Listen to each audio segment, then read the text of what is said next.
What's going on, YouTube? Welcome back to World Sports Culture TV. Hope everybody's enjoying the World Cup. Just doing a little video today on a couple of games that were on yesterday. That Norway versus Brazil game and the England versus Mexico game. Just going to do a little review. So, in that Norway versus Brazil game, we were treated to an upset.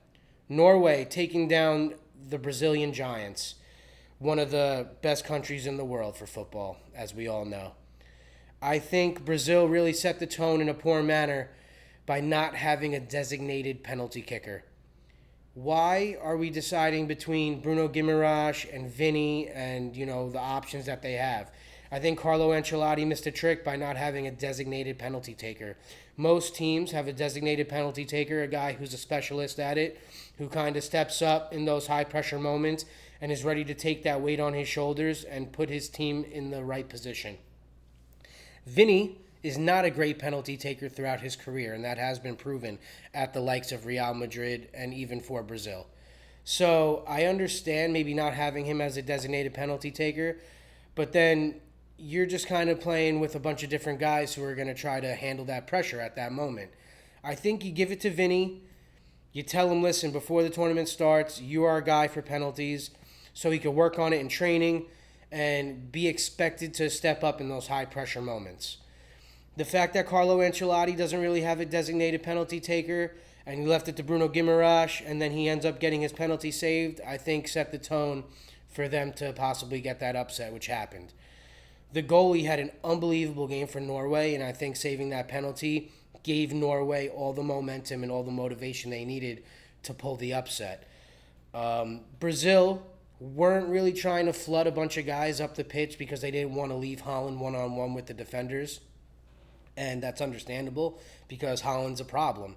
And you could see that the few times that they did decide to push up the pitch a little bit, when we did play Route 1 football to Holland, he was creating an issue and almost, caused a couple problems.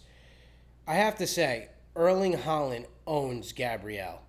They've had a rivalry back and forth, City versus Arsenal, and every time Haaland seems to get the better of him. Yesterday was no different. Haaland coming out the traps, bagging a brace, first with the header, second with the unbelievable power shot, bottom right corner, beating Allison, world-class strike, and then the celebration as if he is just a savage. Stoic stance, just like cool as the other side of the pillow, like this is what I do. The best striker in the world, in my opinion, right now. And well-deserved by Norway.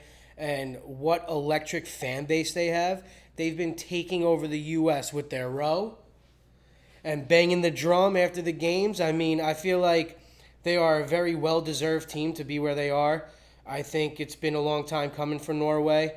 And Erling Haaland spearheading that team, I feel like they can go far. Kind of worried for us to face them in the next round.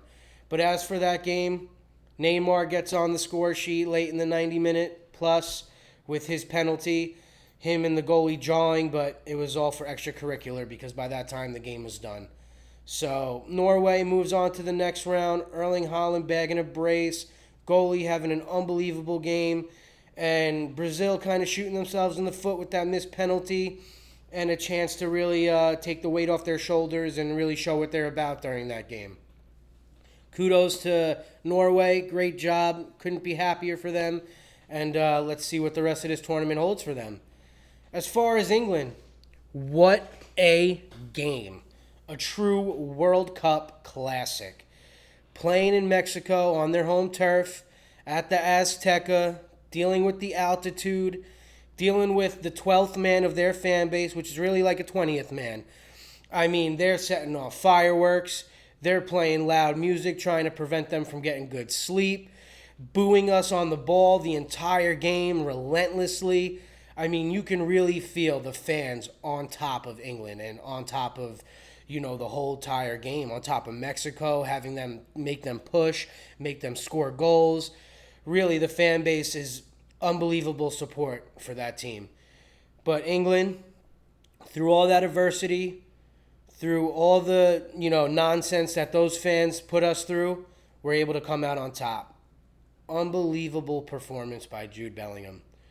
The man played like he was possessed.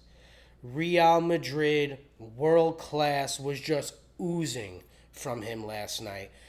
Making runs in the midfield, the way he dribbles, the way he gets out of pressure, the way he's just calm, cool, collective, picking out passes, controlling the game in the midfield. Without Jude, I don't think we're winning that game without having a midfielder of that class. In my opinion, Elliot Anderson kind of went a little bit missing, and even with that just Jude was able to just run the show. Harry, doing what Harry does, getting on the score sheet, getting an assist. We're not here without our captain. I think Harry Kane had a great game yesterday. When we got that penalty and Harry was stepping up to take it, I just had a feeling that he was going to do his favorite penalty technique, which is power and pace, side left netting. And if you hit that perfect, when he gets that right, there's no goaltender in the world who's saving that. He steps up in that high pressure moment and does it absolutely perfectly. Bang! Side netting with power and pace. You just know Harry's going to bag it. To have a guy like that you can count on in the penalties, unlike Brazil with Vinny or whoever they decide to take their pens, it's a real key factor to winning games. Having a guy like that who can step up in pressure situations and put your team up and take the pressure off is an unbelievable quality to have in a team. I think we were able to take the first initial wave from Mexico. They were really coming at us hot and heavy to start that game. They were all over us, creating chances. And let me tell you, Jordan Pickford, 10 out of 10 performance. Unbelievable world-class save he makes in the beginning of that game, getting low to his left, getting that shot away. Unbelievable save. And then that really set the tone for us to, go into that game not on the back foot. And then we pulled out those 2 goals within a minute and 38 seconds. Jude Bellingham bagging a brace. To have an attacking midfielder like that who can sniff out chances in the box and get on the end of crosses and make beautiful runs, it's not to be sniffed at. Jude was the reason why we won that game yesterday. He was unbelievable. The first goal, unbelievable. But then that second goal, the ball gets played to Harry. And instead, I'm thinking Harry's shooting it. Instead of Harry shooting it, unbelievable cross he does. Jude finishes it off, and we're up 2-0. At that point in the game, you're thinking, we can do this. It's 2-0. We're feeling comfortable. We're playing well. We're able to withstand their pressure. And I was getting super confident. Bang. Mexico comes back, hits a goal in that first half. They make it 2-1 before halftime. And you're going into halftime thinking, we got ourselves a game. I was thinking performances going into halftime. Saka, nowhere to be found. I can't remember anything he did in the game, to be honest with you. I thought the defense was playing fairly well. Like I said, we were able to withstand the pressure. I thought Pickford was on his head. He was literally amazing last night. I thought Elliot Anderson was a little bit missing in the midfield. I thought Declan Rice was having a really good game, but he got an early yellow, which you could see kind of took a little bit out of his game, took a little bit of bite out of his game. And then, like I said, Jude unbelievable, and Harry Kane doing Harry Kane things. We came out second half. Looked like we were on the front foot a little bit to start that second half. Looked like we were trying to push for a third. And then we were trying to, defend a wave from Mexico. They send a beautiful diagonal ball all the way out to the left wing.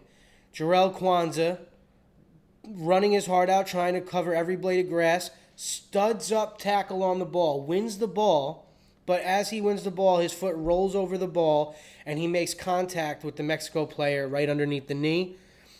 Reckless challenge. We get a VAR check. We get a red card. At this point, it's 2-1. We got a red card, and we have a whole lot of game left. I'm sitting there very nervous. I know we're going to be defending a lot of this game now. I'm thinking what kind of subs we're going to be making. And, super, super high stress. All of a sudden, we play some Route 1 football. We get a little lucky deflection off of Harry's shoulder, right into the path of Anthony Gordon. Anthony Gordon using his heart, his hustle, playing with anticipation, and most of all, the speed that he possesses, is able to get to that ball before the goalkeeper. We get fouled in the box, and we get that penalty. We all know what's happening next. Harry comes up, does his, typical PK tactic and how he likes to do it. Bang it left side netting. He bags it. We go up 3-1. And now I'm thinking, okay, we definitely have a chance to win this game now. Now, Harry's not so bright moment. In the box, we're defending crosses constantly. We're under pressure for the rest of the game. Wave after wave is coming at our net. Harry trying to clear the ball, does a high foot in the box, clips the Mexican defender like that, and we give up a pen. Kind of a rookie mistake by our captain. I was a little bit upset with that, but it is what it is. Heat of the moment. You're making decisions. You're trying to clear the ball out of the space. I understand. They come up. They take their penalty nicely. They score it, and now it's 3-2 for the rest of the game. Whew! What pressure England was under. Wave after wave. Cross after cross. Shot after shot. Defenders closing down relentlessly. Pickford coming out of his cage, punching every single ball. What a world-class performance by Pickford last night. We are not moving on if that man doesn't have a great game. Now I have to give big ups to Thomas Tuchel. I thought his subs were spot on. Taking out Harry when he was out on his feet, putting in Morgan Rogers, the guy who's going to get around the middle of the pitch, close people down, and give everything he had. Completely understood that sub. And then also bringing on Big Dan Burn. 6'7". We're dealing with crosses the rest of this game. It looks like we practiced that. We put in Dan Burn. He got his head on at least 3 or 4 crosses, clearing them consistently and really giving us a defensive solidity. Jed Spence coming on the pitch. One of the best one-on-one defenders at Tottenham Hotspur. One of the best one-on-one defenders on the English national team, in my opinion. Jed was out there on the wing, closing out every cross, trying to get in the way of every block shot. I thought he put on a great performance, and I thought he did his country proud. At the end of the day, we dealt with the altitude. We dealt with the red card. We dealt with the fan antics. We shown that we have what it takes. We pulled through adversity. And I couldn't be more proud of this English national team. To get the win, to pull it out, the celebrations at the end of the game, singing Wonderwall, fans, really taking in the team running up to the fans, showing their appreciation for the sport. I mean, that's what it's all about. These guys aren't here without the fan base. We don't have sports without the fan base. So it's really nice to see them show appreciation. Couldn't be more proud of England. I thought they played a great game. I thought they handled the pressure perfectly, and it really showed with a W. So, couldn't be happier. Hope everybody's enjoying the World Cup. Hope everybody's having a great game.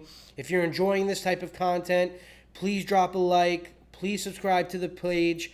Please send some comments in. I'd be loving to answer any type of comments that you guys may have. If you think I have any really cold takes, let me know. Any hot takes, I'd love to hear. But until the next video, I'll see you then.